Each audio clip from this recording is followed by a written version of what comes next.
श्रवणों की सरकार है, आप उसी वर्ग से आते हैं, फिर आपने ऐसा काहे किया? क्या समस्या है महाराज आपको बीजेपी से? हमेशा तोड़ते रहते हैं लोगों को। देखिए एक चीज समझिए, जी यह देश जो है, भारत देश, जी ये धरा पर एक ऐसा देश है जहाँ पर अखंडता और एकता की बात की जाती है, जी जहाँ पर मतलब सोने की चिड़िया कहा जाता है इसको।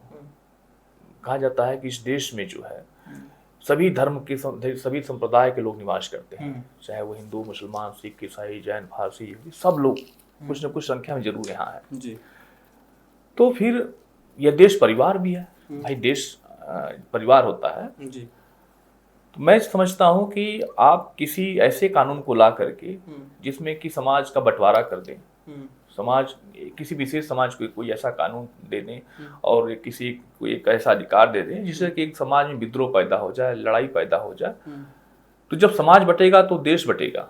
हाँ, समाज बचेगा, देश बटेगा। भाई 47 में 46 में यही हुआ, भाई समाज बटा तो देश बटा। तो हम नहीं चाहते कि आने वाले समय में ऐसी परिस्थिति पैदा हो देश में कि फिर हमारा समाज बटे और फिर हम ऐसी स्थिति पर पहुंचे कि हम 46 की स्थिति में जीने के लिए मजबूर हो जाएं। तो हमारा उद्देश्य यह है, हम इसी को लेकर विरोध इसलिए है कि भाई आप लगातार ऐसी चीजें क्यों समाज को में थोप रहे हैं जिससे कि हमारा समाज लगातार बटे और आप अपनी राजनीति रोटी सेकिए। और मोदी जी से हमारा कोई पर्सनल इंटेंशन नहीं है, वो हमारे पड़ोसी दुश्मन थोड़ी नहीं है कि भाई ठीक है उनसे हमारा पर्सनल है।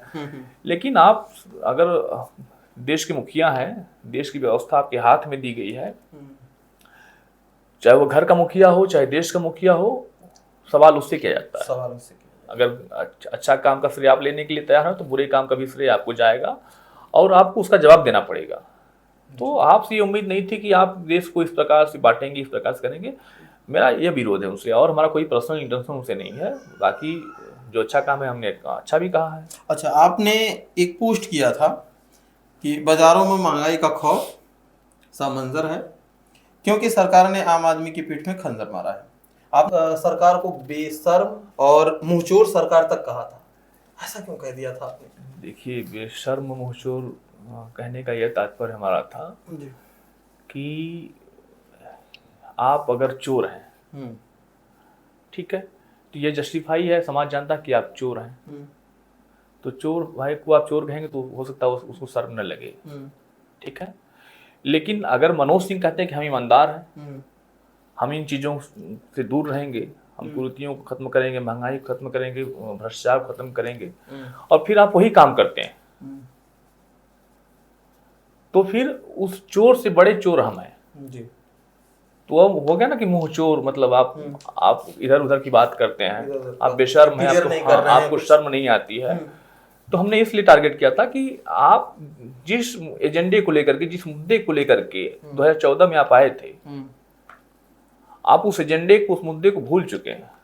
आपके पास एक एजेंडा, एक ही मुद्दा रह गया, धर्मवाद, सांप्रदायिकतावाद, लोगों में फैलाना, लोगों में बांटना, बस। इसके अलावा आपके पास कोई ऐसा मुद्दा नहीं रह गया जिस पर कि आप ऐसा काम करके दिखाए हो कि आम जनमानस को कुछ लाभ पहुंचा हो। इस पर हमने लिखा था।